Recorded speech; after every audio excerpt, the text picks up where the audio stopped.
नमस्कार, मैं हूं पवन त्यागी। कांग्रेस द्वारा तैयार की गई टूल किट में हिंदू मान्यताओं और कुंभ के मेले को लेकर जिस तरह से बदनामी की गई और मोदी को बदनाम करने के लिए उन्होंने कोरोना वायरस को मोदी वायरस कहकर संबोधित किया, उसके अलावा किस तरह से अफरा तफरी मचाने के लिए और हॉस्पिटल में बेड को एक्वायर करने के लिए एक साजिश का खुलासा इस टूल किट के जरिए जो हुआ, जिसको कांग्रेस ये कह रही थी कि ये हमारा नहीं है और हमको बदनाम किया जा रहा है, हम इसके बारे में एप्लीकेशन देंगे और एफआईआर कराएंगे भारतीय जनता पार्टी के नेताओं के खिलाफ। लेकिन अब आपको बताएं, जिसका नाम इसके पीछे आ रहा था, किसने ये टूल किट तैयार की, वो थी सौम्या वर्मा। और सौम्या वर्मा वही है जो अभी चुनाव हुए थे, पिछले इस चुनाव में घोषणा पत्र तैयार किया था इन्होंने कांग्रेस का। सौम्या वर्मा इस समय राजीव गौड़ा हैं एआईसीसी के सदस्य, और उस सदस्यों के ऑफिस में ये काम करती है। और बाकायदा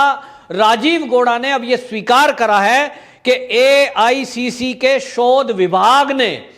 ये टूल किट तैयार की है। आपको बताएं, इस टूल किट को, हालांकि वो ये कहते हैं कि इस टूल किट में ऐसा कुछ भी नहीं है, हमने अपने नेताओं के लिए और कुछ पत्रकार मित्रों के लिए कुछ पॉइंट डिसाइड किए थे कि इन पॉइंटों को आपको उजागर करना है। लेकिन हमारी मंशा ये नहीं थी कि हम कहीं हॉस्पिटल में बेड एक्वायर करा रहे हैं, कहीं जो है ऑक्सीजन कालाबाजारी पर कुछ कर रहे हैं, या हमने कोई अपराध किया है। लेकिन आपको बताएं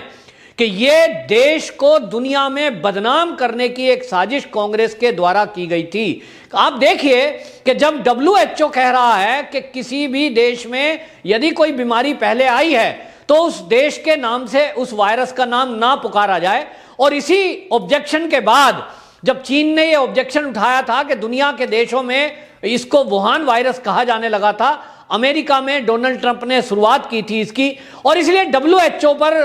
दबाव बनाया इस बात का। और WHO ने उस नियम के हवाले से कहा कि भाई, दुनिया के जिन भी देशों में कोई महामारी अगर आई है पहले, तो उस देश का वेरिएंट नहीं कहा जा सकता उसको, और इसलिए उसने वुहान को क्लीन चिट दी। लेकिन ऐसा कैसे हो सकता है कि जो देश इसके लिए जिम्मेदार नहीं है, यानी कि भारत, वो भारत का वायरस कहा जाए? और कांग्रेस ने यही एक अपराध किया है, और यह अपराध किया है भारत के विरुद्ध। इसमें मोदी को बदनाम नहीं किया गया है, यह देश को बदनाम किया जा रहा है और देश की अर्थव्यवस्था को चौपट करने की एक साजिश है। क्योंकि यदि दुनिया में कोरोना वायरस वुहान ने फैलाया, इसके बजाय यह बात फैला दी जाए कि कोरोना का जो दूसरी लहर आ रही है, या दूसरा वेरिएंट आ रहा है, या तीसरा वेरिएंट आ रहा है, वो इंडिया से फैल रहा है, तो दुनिया के कई देश इंडिया में अपना व्यापार बंद कर देंगे। और यही कांग्रेस शायद चाहती है, क्योंकि मोदी जी ने जब से यह घोषणा की है $5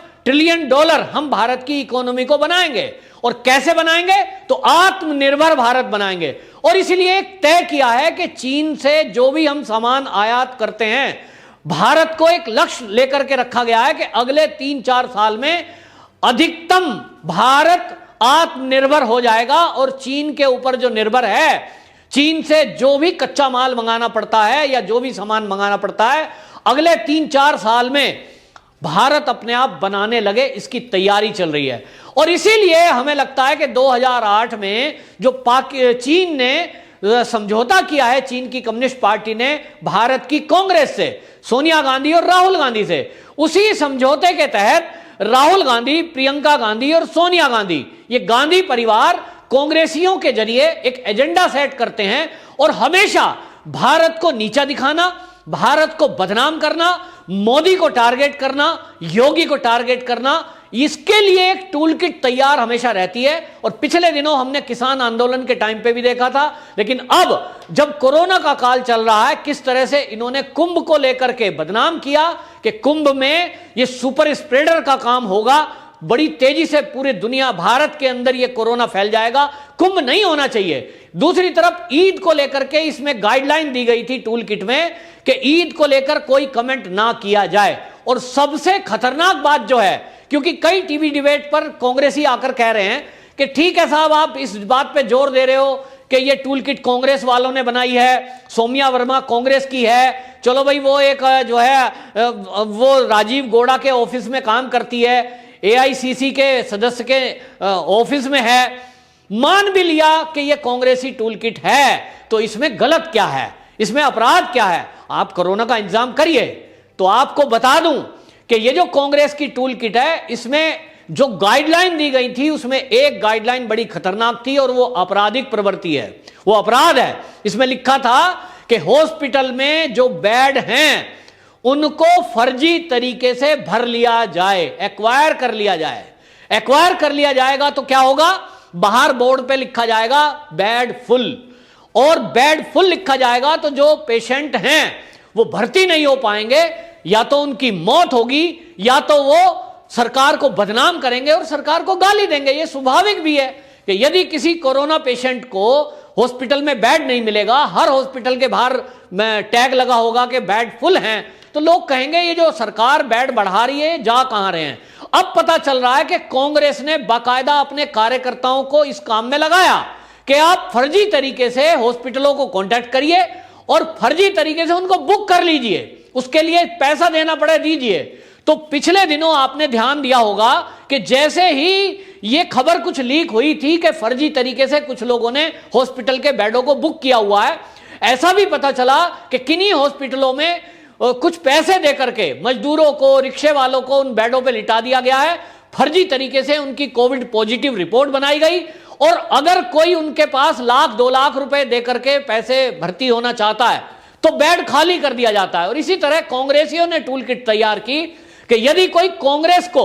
यह अपील करेगा कि हमें एक बेड दिला दो, तो वो ट्वीट करेगा, फिर वो उस ट्वीट में जवाब देंगे कि लो जी हम आपके लिए फला फला हॉस्पिटल में बेड मुहैया कराते हैं। ये अपने लिए बड़ाई कराने का एक तरीका कांग्रेसियों ने खोजा, क्योंकि ये देख रहे थे कि राष्ट्रीय स्वयंसेवक संघ, सेवा भारती, बीजेपी वाले किस तरह से लोगों को हेल्प कर रहे हैं कोरोना के टाइम में। वहीं कांग्रेस पर सवाल उठ रहा था कि कांग्रेस 70 साल इस देश में शासन किया, लेकिन किन्हीं जिला अस्पतालों तक में ऑक्सीजन के लिए प्लांट तक नहीं है। किसकी कमी है? अगर वेंटिलेटर हॉस्पिटल में नहीं है तो ये किसकी कमी है? 70 साल में कांग्रेस ने शासन किया, ये कुछ नहीं कर पाई, और आज भी पीएम केयर्स में 1 रुपया कांग्रेस ने नहीं दिया। कोरोना में केवल सवाल उठा रही है कांग्रेस, काम कुछ नहीं कर रही है। और इसी छवि को सुधारने के लिए इन्होंने ये मौका देखा और इस तरह से फर्जी तरीके से बेड एक्वायर किए, और फिर कांग्रेस को कोई ट्वीट करेगा, उस ट्वीट को सार्वजनिक भी किया गया, मीडिया में साझा किया गया,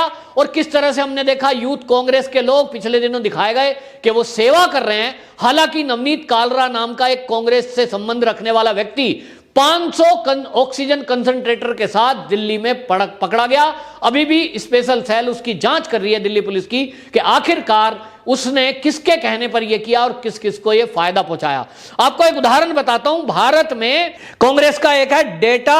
एनालिस्टिक यूनिट हेड प्रवीण चक्रवर्ती, इसने एक डेटा लिखा कि भारत में कोरोना से अब तक 10 लाख मौत हो चुकी हैं। यह इसने लिखा वेबसाइट पर, जबकि अभी तक मौतों का आंकड़ा क्या है, लगभग 3 लाख के करीब पहुंचा है पूरे भारत का, लेकिन इसने 10 लाख बताया। ये दुनिया में बदनाम करना चाहते हैं, बाद में उसके लिए सॉरी बोलना पड़ा। इसी तरह इन्होंने जो है 20,000 करोड़ सेंट्रल विस्टा प्रोजेक्ट, नई संसद पर सवाल उठाया, ये कहकर के कि 20,000 करोड़ की नई संसद बनाना, उसको संसद नहीं कहा, उसको कहा मोदी का भवन। और ये टूल किट में लिखा गया कि आप इसको मोदी का भवन कहिए। मोदी का भवन कहकर संबोधित करेंगे तो पूरे देश में उसका असर मैंने देखा है। मुझे भी कई लोगों ने सोशल मीडिया पर, व्हाट्सएप पर यह मैसेज दिया है कि भाई इस समय में, कोविड के टाइम में, जब सरकार को वेंटिलेटरों की जरूरत है, ऑक्सीजन सिलेंडर की जरूरत है, अस्पतालों की जरूरत है, तब 20,000 करोड़ रुपए ये नई संसद बनाने की क्या जरूरत थी? इसको ना बनाते। तो उन लोगों को ये बोला गया है, ये सोशल मीडिया के जरिए कांग्रेसियों ने इस तरह का सवाल उठाया है, जबकि हकीकत यह है कि यह सेंट्रल विस्टा प्रोजेक्ट कांग्रेस के कार्यकाल में ही बनाने की योजना बनी थी, लेकिन इसको 3 गुना कीमत में बनाया जा रहा था, जो मोदी जी ने 1/3 कीमत में बनाने का तय किया है। और क्यों बनाया जा रहा था, यह कांग्रेसियों से ही पूछा जाए, लेकिन इसका उत्तर यह है कि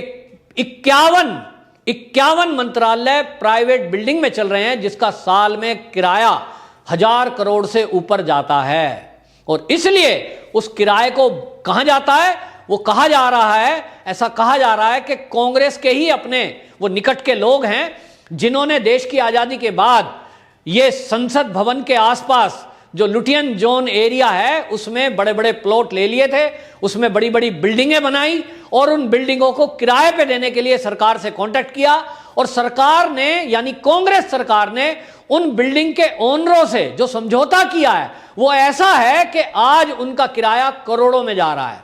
और उसमें कहीं ना कहीं ऐसा लग रहा है कि कांग्रेसी लोगों का ही फायदा मिल रहा है। आखिरकार ये ऐसा समझौता क्यों करा गया? देश में अपनी बिल्डिंग सरकार ने 70 साल में शासन कांग्रेस का रहा, क्यों नहीं अपनी बनाई? और आज अगर मोदी सरकार की बिल्डिंग बना रहे हैं, अपनी बिल्डिंग बना रहे हैं ताकि किराया देने से सरकार बचे, देश का पैसा बचे, तो ये कांग्रेसी सवाल उठा रहे हैं आखिरकार क्यों? वो देश की सुरक्षा से जुड़ा हुआ मुद्दा है, दूसरी तरफ देश की अर्थव्यवस्था से जुड़ा हुआ मुद्दा है, लेकिन उसको मोदी का भवन बताकर बदनाम करना ये कांग्रेस की कूल टूल किट के जरिए हुआ, जिसका अब खुलासा हो चुका है, जिसको ये फर्जी बता रहे थे। अब क्योंकि नाम सामने आ चुका है कि किसने तैयार की, तो सौम्या वर्मा जो कांग्रेस की ही कार्यकर्ता है और राजीव गौड़ा के ऑफिस में बाकायदा वो शोध विभाग में है और उसका जुम्मा यही है कि वो तरह तरह की शोध करे। और राजीव गौड़ा ने भी माना है कि हमको ये प्रोजेक्ट दिया गया था कि सेंट्रल विस्टा के बारे में आप रिसर्च करिए और वो हमने उसको डाला है।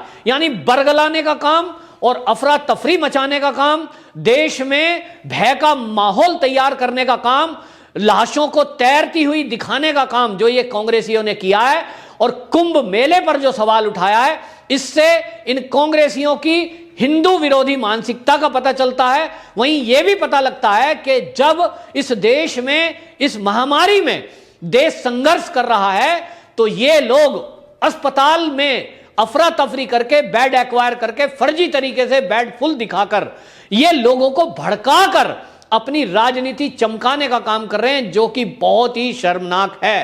अब कांग्रेसी इस पर क्या जवाब देंगे ये उनके ऊपर है, लेकिन बहरहाल कांग्रेसी बौखलाए हुए हैं ये कह करके कि अगर ये टूल किट है तो मोदी जी, तो भाई मोदी जी जो कर रहे हैं वो इनसे 70 साल में नहीं हुआ। और ये इनसे सवाल पूछा जाना चाहिए कांग्रेसियों से कि 70 साल में आप वेंटिलेटर और ऑक्सीजन हॉस्पिटलों को नहीं दे पाए, हॉस्पिटल हर जिले में नहीं दे पाए, तो आपने 70 सालों में क्या किया था? मोदी जी ने 15 दिन में 500 से ज्यादा ऑक्सीजन के प्लांट लगा दिए, तो आप क्यों नहीं कर पाए? वंदे मातरम।